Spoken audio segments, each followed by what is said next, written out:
Namaskar. My name is Mahle Madhu Babu, Dr. Padamrao Kadam Mahavidyalay Ramanand Nagar Burli, District Sangli, Affiliation University in Shivaji University, Dr. Babasaheb Ambedkar Marathwada University, Chhatrapati Sambhajinagar, UGC Malaya Mission Teacher Training Center, online short-term course in Impact of Yoga Science and Technology era. My subject is yoga का अर्थ और योगा के फायदे। योगा का अर्थ योग हा शब्द Sanskrit use या धातूपासून तयार झाला आहे. पाणिनी व्याकरणामध्ये यूज शोधाय असे सूत्र आहे. योग या शब्दाचा अर्थ जोडणे, एकत्र करणे, जुळवणे अशा प्रकारचा होतो. योगाचे प्रकार भारतीय योगशास्त्रामध्ये 5 योग सांगितले आहेत. ज्ञानयोग, आत्मज्ञान, सद्गुरूने दिलेल्या ज्ञानाच्या दृष्टीने आत्मतत्वांचे अखंड अनुसाधन आणि त्याखेरीज बाकी सारे अनात्म क्षणभंगूर हे जाणून विवेकाने त्याचा त्याग करत जाणे हा मार्ग. या मार्गामध्ये विहंग मार्ग असेही म्हणतात. दुसरा आहे हठयोग, आसन आणि कुंडली जागृत प्राणवायूचा निरोध करून चित्तवृत्तीचा एकाग्र करणे इत्यादीचा समावेश होतो.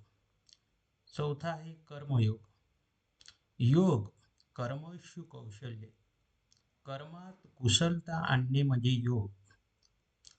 राजा जनक आणि यज्ञवल्क्य ऋषी यांनी निष्काम कर्मयोगाचे आदर्श पुरुष म्हणून मानले जातात. भक्तियोग, भजन करावे, भुजंग कृष्ण. राजयोग, योग चित्तवृत्ती निरोध, चित्तातील वृत्तीवर नियंत्रण ठेवणे हाच राजयोग. पूर्णयोग, योगी अरविंदांनी वरील योगात समन्वय करून त्याचा स्वानुभव आधारावर एक आदर्श घालून दिले आहे. पूर्ण योग हा मार्गाने प्रतिपादन करले यालाच इंटरनल योग असेही म्हणतात. पतंजली आणि अष्टांग. पतंजली योगाचा अर्थ चित्तातील वृत्तीला निरोध, योग चित्तवृत्ती निरोध सांगितले आहे. त्या विचाराच्या योगाने 8 अंगे आहेत. अष्टांग योग असे म्हणतात. यम, यामध्ये अहिंसा, सत्य, अस्तेय, ब्रह्मचार्य, अपरिग्रह हे बाह्य अंग आहेत. नियम, या योगामध्ये स्वाध्याय, संतोष, तप, पवित्रता आणि ईश्वर प्रती चिंतन हे बाह्य अंग आहे. तिसरा आहे योगासन, आसन बाहेरचे अंग, सहज स्थिर बसण्याची पद्धत. चौथा आहे प्राणायाम, बाहेरचे अंग, प्राणवायूच्या गतीने नियमन करणे. पाचवा आहे प्रत्याहार, बाहेरचे अंग, इंद्रिय वृत्ती आहे त्याच्यात. सहावा आहे धारणा, आतले मानसिक अंग, एकाच विषयावर मन केंद्रित करणे. सातवा आहे ध्यान, आतोल मानसिक अंग, अखंड चित्त. आठवा आहे समाधी, आतोल मानसिक अंग, तद्रुपता, बाह्य अंगाची विस्मृती हे याच्यामध्ये येत असतं. योग चित्ती निरोध या सूत्राचा अर्थ योग आहे की जो देह चित्त ओढाताणीच्या मानवाला अनेक जन्मापर्यंत आत्मदर्शनापासून वंचित राहण्यावर वाचवतो. चित्तीमध्ये निरोध किंवा दुःशासन नाही तर त्याला जाणून उत्पन्न न होऊ देणे. योगाचा मूळ सिद्धांत आसन आसनमधून दैनिक आणि मानसिक पूर्तता प्राप्त करणे होय. त्याचे प्रारंभ स्वरूप हिंदू धर्मामध्ये महाभारत, उपनिषद, पतंजलीचे योगसूत्र, हठ योग, प्रतिपादिका यामध्ये मिळते. योगाचे महत्व. योग एक पूर्ण विज्ञान आहे, एक पूर्ण जीवनशैली आहे, एक पूर्ण चिकित्सक पद्धत आहे आणि एक पूर्ण आध्यात्मिक विद्या आहे.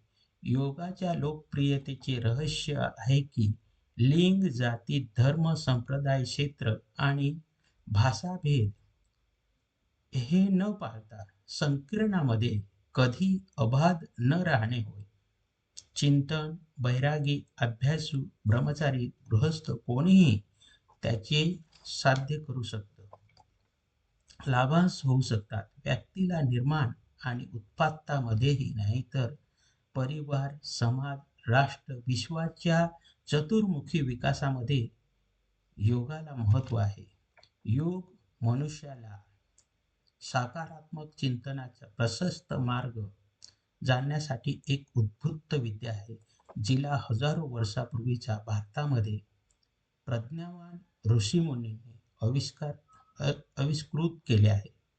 महर्षी पतंजलीने अष्टांग योगाच्या रूपात त्याला अनुशासनबद्ध प्रस्थापित व निश्चित केले आहे. याचा अर्थ व परिभाषा. जेव्हा मनाला एकाग्र करून ध्यानस्थितीत रूपात जीव परमात्म्यामध्ये मौलिन आकांक्षा करत असते, तोच योग. योगासनात आधुनिक जीवनात फक्त व्यायामच मानले जाते. इंग्रजीमध्ये त्याला योग म्हणजे योगा संबोधले जाते. योगाचे प्रत्यक्षात शारीरिक, मानसिक आणि आध्यात्मिक हालचाली आपल्या ताब्यात ठेवतात, ज्याचा उद्देश असतो मनुष्याला आपल्या स्वरूपाच्या बाबतीत ज्ञान मिळवणे व मानवी जीवनाचे परम लक्ष्य मोक्ष प्राप्त करणे. योगाचे फायदे. एक, शारीरिक तंदुरुस्ती आणि लवचिकता. योगाने स्नायू ताठरतात आणि बळकट करण्यासाठी, लवचिकता सुधारण्यासाठी आणि संतुलित राखण्यासाठी डिझाईन केले आहे. नियमित सराव केल्याने तुम्हाला अधिक सडपातळ आणि अधिक टोलन शारीरिक विकसित करण्यास मदत होते व त्यात वाढते व लवचिकता दुखापतीला धोका कमी असते, म्हणूनच शरीर सुरेख सुधारते. दुसरा फायदा आहे ताण कमी करणे आणि विश्रांती. योगाचा एक सर्वात उल्लेखनीय फायदा म्हणजे विश्रांतीला प्रोत्साहन देण्याची व तणावाची पातळी कमी करण्याची क्षमता. नियंत्रण श्वासोच्छ्वास, प्राणायाम आणि माइंडफुलनेस तंत्रज्ञानामुळे योग मन शांत करण्यास, कॉर्टिसॉलची पातळी कमी करण्यास आणि खोल विश्रांतीची स्थिती निर्माण करण्यास मदत करते. त्यामुळे चिंता कमी होऊ शकते, म्हणूनच मानसिक आरोग्य सुदृढ असते. तिसरा फायदा आहे सुधारित मानसिक स्पष्टता आणि लक्ष केंद्रित करणे. योगामुळे सहजता आणि वर्तमान काळातील जागरूकता वाढते. त्यामुळे मानसिक स्पष्टता, एकाग्रता आणि लक्ष केंद्रित होते. नियमित सरावामुळे संज्ञानात्मक कार्य तीव्र होऊ शकते, निर्माण होण्यासाठी कौशल्ये सुधारू शकतात आणि दैनंदिन आव्हानामध्ये मानसिक शांततेचा भावना निर्माण होऊ शकते. चौथा आहे वर्धित श्वासन कार्य. प्राणायाम किंवा योग श्वास व्यायाम श्वास कार्य वाढवण्याचे जाणीवपूर्वक श्वास घेण्याच्या तंत्राला भर देते. योगामध्ये वापरल्या जाणाऱ्या खोल श्वास घेण्याच्या तंत्रामुळे फुफ्फुसाची क्षमता वाढते, ऑक्सिजनाचे सेवन सुधारते आणि म्हणूनच श्वसन आरोग्य सुधारते. पाचवा उपयोग आहे उत्तम झोपेची गुणवत्ता वाढते. योगामुळे विश्रांती मिळते आणि ताण कमी होतो, ज्यामुळे झोपेची गुणवत्ता सुधारण्यास एक प्रभावी नैसर्गिक उपाय होय.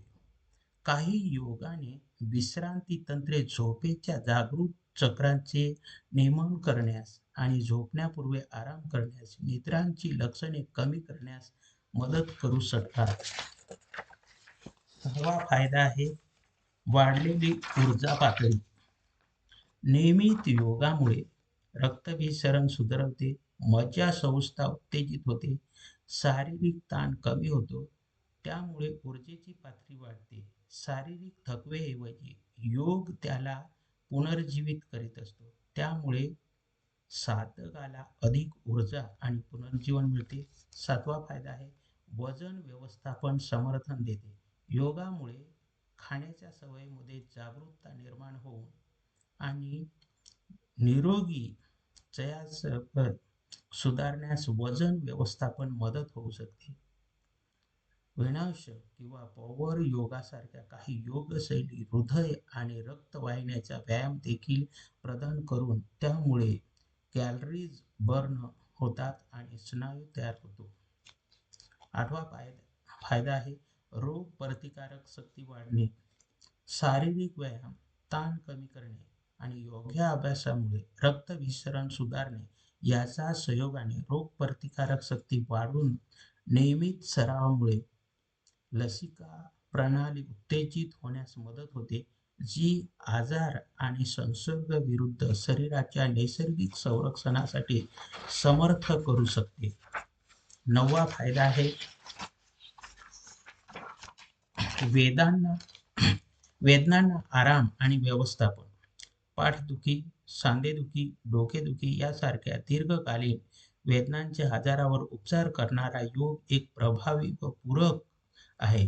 योगामधील सौम्यता, बळकटी, व्यायाम, विश्रांती तंत्र लवचिकता सुधारते, स्नायू कमी करून चांगले आसन प्रोत्साहन देते व वेदना कमी करण्यास मदत करते. 10. भावनिक कल्याण प्रोत्साहन देते. योग आत्मजागरूक करते, स्वीकृती आणि आंतरिक शांती जोपासून भावनिक संतुलन आणि लवचिकता वाढवते. योग तत्वज्ञान आणि ध्यानाला सराव व्यक्तींना सकारात्मक दृष्टिकोन विकसित करण्यास आणि भावनांचे प्रभावीपणे व्यवस्थापन करण्यास, स्वतःची आणि इतरांची सखोल संबंध निर्माण करण्यास मदत करू शकते.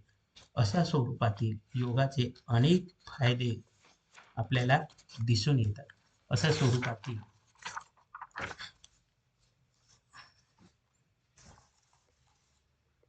Thank you sir.